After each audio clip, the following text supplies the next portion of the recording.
Stories world. दोस्तों, आज हम अकबर और बीरबल की कहानी लेकर आए हैं।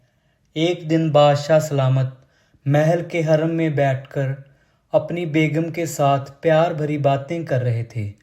तभी एक कनीज ने आकर बादशाह अकबर को झुककर सलाम किया और अदब के साथ कहा, जहाँ पनाह, आपके साले साहब तशरीफ़ लाए हुए हैं। बादशाह ने कनीज से कहा, उन्हें अदब के साथ यहीं भेज दो। फिर बेगम की तरफ मुखाबित होकर बोले, बेगम, तुमने जुमला सुना है, सारी खुदाई एक तरफ, जोरू का भाई एक तरफ। बेगम इस जुमले का दूसरा पक्ष बताते हुए बोली, जहाँ पनाह, आप भूल रहे हैं, आपने दूसरी पंक्ति गलत बोली है। बादशाह ने कहा, अच्छा, तो तुम सब सही बता दो, सारी खुदाई एक तरफ और दूल्हे का भाई एक तरफ। बेगम ने जुमले को बदलते हुए कहा। बेगम की बात सुनकर बादशाह हंसने लगे। इतने में ही उनका साला अंदर आ गया और उन्हें सलाम करके एक तरफ खड़ा हो गया। बादशाह ने कहा, साले साहब तशरीफ़ रखिए। साले साहब सामने की कोच पर बैठ गए। बादशाह ने पूछा, कहिए, आने की कैसे तकलीफ़ की? क्या बेगम को अपने घर ले जाने आए हैं? आली जहाँ, मैं अपनी बहन को लेने नहीं, एक बिनती लेकर आया हूँ। बादशाह ने कहा, फरमाइए, पूरी तरह से आपकी बिनती को सुना जाएगा। यह सुनकर साले साहब ने अंदर ही अंदर खुश होकर कहा, एक बार आपने कहा था कि अगर बीरबल जैसी काबिलियत का कोई मुसलमान हो तो हम बीरबल की जगह उसे दे सकते हैं। बादशाह ने कहा, बेशक, हम आज भी यही कहते हैं। साले साहब ने गर्व भरे अंदाज में कहा, जहाँपना, मेरी प्रतीक्षा ले लीजिए। अगर मैं खरा उतरूं तो मुझे बीरबल के पद पर चुन लीजिए।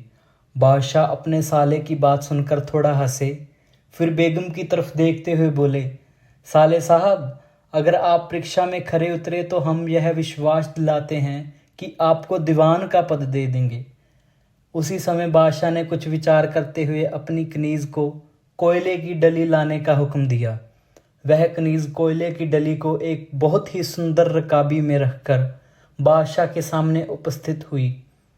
बादशाह वह कोयले की डली अपने साले साहब को देते हुए बोले, साले साहब, अगर आप 3 दिन के अंदर अंदर इस कोयले की डली को 10,000 अशरफी में किसी को भी बेच आए तो हम आपको बीरबल से ज़्यादा होशियार समझेंगे। यही आपकी प्रतीक्षा है। बादशाह की बात सुनकर साले साहब बड़े असमंजस में पड़ गए और अपने घर चले गए। वह मन ही मन कहने लगे, या अल्लाह, इस कोयले के बदले तो कोई एक अशरफी भी नहीं देगा, भला यह 10,000 अशरफी में कैसे बिक सकता है? मैं इस परीक्षा को कैसे पूरा करूं? बादशाह ने बीरबल को अपने से जुदा ना करने के लिए ही ऐसी योजना बनाई है, लेकिन बीरबल भी इस कोयले को 10,000 अशरफी में बेच नहीं सकता। क्यों ना मैं बादशाह के पास जाकर इस बात को कहूँ। इस प्रकार सोच विचार कर 3 दिन बाद वह बादशाह के सामने जाकर हारे हुए अंदाज में बोला, हजूर, गुस्ताखी माफ़ हो, इस कोयले के 10,000 अशरफी कोई नहीं दे सकता, यह तो एक अशरफी का भी नहीं है। तब बादशाह ने हंसते हुए कहा, घबराने की कोई बात नहीं, आप दरबार में तशरीफ़ लाइए, आगे की बात दरबार में सबके सामने होगी। उतरे हुए चेहरे के साथ साले साहब दरबार में पहुँचे। सभी दरबारी उनको बहुत अधिक दुखी देख और दुख का कारण पूछने लगे, तो साले साहब ने अपना सिर चकराने का बहाना बनाया। तभी बादशाह अकबर दरबार में तशरीफ़ लाए। दरबार के ज़रूरी कार्यों को निपटाकर बादशाह ने अपने साले साहब की तरफ देखकर इशारा किया। तब इशारा समझकर साले साहब ने एक दरबारी को वह कोयले की डली देकर बादशाह के सामने पेश करने को कहा। विशेष दरबारी ने कोयले की डली बादशाह के सामने पेश कर दी। बादशाह उस कोयले की डली की ओर इशारा करते हुए बीरबल से बोले, बीरबल, तुम इस कोयले को कितने दाम में बेच सकते हो? जितने में आप चाहेंगे जहाँपना, उतने में ही बेच दूंगा। बीरबल ने इत्तेफाक से उत्तर दिया। बादशाह ने कहा, मैं इसे 10,000 अशरफी में बेचना चाहता हूँ। बीरबल ने जो हुक्म कहकर वह डली ले ली।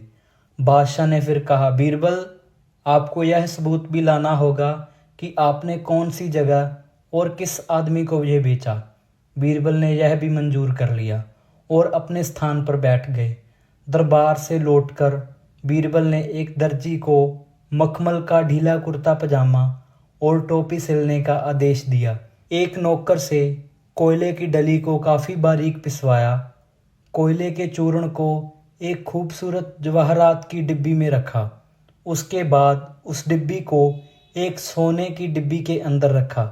उसके बाद उस डिब्बी को एक बड़ी चांदी की डिब्बी के अंदर रखा। इस प्रकार उस डिब्बी को उन्होंने 7 धातुओं की सुंदर और चमत्कार डिब्बियों के अंदर रख लिया। उसके बाद उस डिब्बी को एक चमड़े की पेटी में रख लिया। यह सब करने के उपरांत उन्होंने एक काली आबनूस की हीरे पन्ने के नगों से जड़ी हुई छड़ी निकाली। उसकी मूठ सोने की थी। इतने में ही दर्जी कपड़े ले आया। उन कपड़ों में भी बीरबल ने जगह जगह कीमती जवाहरात और नग जड़ लिए। गले में भी बेशकीमती नगों की मालाएं पहन ली। फिर हीरे पन्ने जड़े हुए कपड़े पहने और हाथ में छड़ी लिए बीरबल मुंबई पहुंचे। वे एक सराय में जाकर रुक गए और शहर में मुनादी करा दी कि बगदाद से एक सुरमे वाला आया है। उसके पास ऐसा सुरमा है जिसे लगाने से उसके मरे हुए घर वाले दिखाई देने लगते हैं। उस आला दर्जे के सुरमे की एक सिलाई की कीमत 10,000 अशरफी है। यह मुनादी सुनकर शहर भर में हंगामा हो गया। हर आदमी अपने मृत परिजन को देखने के लिए व्याकुल होने लगा। सब बहुत हैरान थे कि ऐसी भी कोई चीज़ हो सकती है जो मरे लोगों को दिखा सके। उड़ते उड़ते यह खबर एक बड़े मारवाड़ी सेठ तक पहुंची। उस सेठ ने नौकर को सुरमे वाले को बुलाने के लिए सराय भेजा। नौकर ने सराय में पहुंचकर बीरबल को सेठ जी का संदेश बताया। बीरबल खुश होते हुए उस सेठ के पास पहुंचे। रास्ते से ही भीड़ भी इस तमाशे को देखने उनके साथ हो ली। वहां पहुंचने पर नौकर ने बीरबल से हवेली के अंदर चलने को कहा। बीरबल बोले, हम किसी के घर नहीं जाते, इसलिए अपने सेठ को बाहर बुलाइए। नौकर ने सेठ को बीरबल की सारी बात बता दी। तब सेठ जी अपने बाग में आए। बीरबल वहीं एक पत्थर पर बैठ गए। लोगों की भारी भीड़ भी वहीं घेरा बनाकर बैठ गई। बीरबल ने अपने चमड़े की पेटी खोली और उसके बाद डिब्बी के अंदर से दूसरी डिब्बी निकालने लगे। इस प्रकार अंत में 7वीं जवाहरात की डिब्बी निकाली।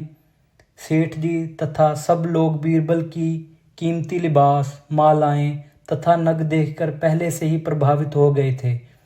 चांदी तथा सोने की डिब्बी देखकर तो वो और भी चकित हुए। तब बीरबल ने सेठ जी से कहा, 10,000 अशरफी लाइए और देखिए अपने मरे हुए पूर्वजों को। सेठ जी ने 10,000 अशरफी मंगवाकर बीरबल को दे दी, जिन्हें बीरबल ने संभाल कर एक पोटली में रख दिया। फिर एक सीपी की बनी सिलाई निकाली और सुरमे से लपेटकर सेठ जी की आंखों के पास लाकर बोले, सेठ जी, इस सुरमे की तारीफ यह भी है, इससे उसी आदमी को अपने बुजुर्ग दिखाई देते हैं जो अपने माँ बाप से पैदा हो, दोगले को नहीं। यह कहकर बीरबल ने सेठ की आंखों में सिलाई का सुरमा लगा दिया और बोले, कहिए सेठ जी, आपको आपके बुजुर्ग दिखाई दे रहे हैं या नहीं? सेठ जी को कुछ भी नहीं दिखाई दे रहा था। अब वे सुरमे वाले की अशरफी ठगने की चाल समझ गए थे, लेकिन अब वह कह भी क्या सकते थे।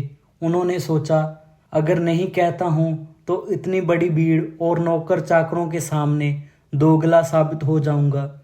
तब वह नाटक करते हुए बोले, हाँ, मुझे सब दिखाई दे रहा है। बीरबल ने कहा, अच्छा, तो आप अपना पूरा पता लिखकर मुझे अपने हाथ की सनद दीजिए, जिसमें लिखा हो कि मैंने 10,000 अशरफी देकर इस सुरमे को लगाया और मुझे अपने बुजुर्ग दिखाई देने लगे। सेठ जी ने मजबूरी में सनद लिख दी। बीरबल लौटकर बादशाह के पास आए। बादशाह ने पहले तो उन्हें पहचाना ही नहीं। फिर कुछ देर बाद जब बीरबल ने अपने असली वेश में आए तो महाराज हंसने लगे। बीरबल ने बादशाह को शुरू से आखिर तक सारी कहानी बता दी, जिसे सुनकर सारा दरबार खिलखिला उठा। तब बादशाह ने अपने साले से कहा, कहिए साले साहब। बीरबल ने नामुमकिन को भी मुमकिन कर दिखाया।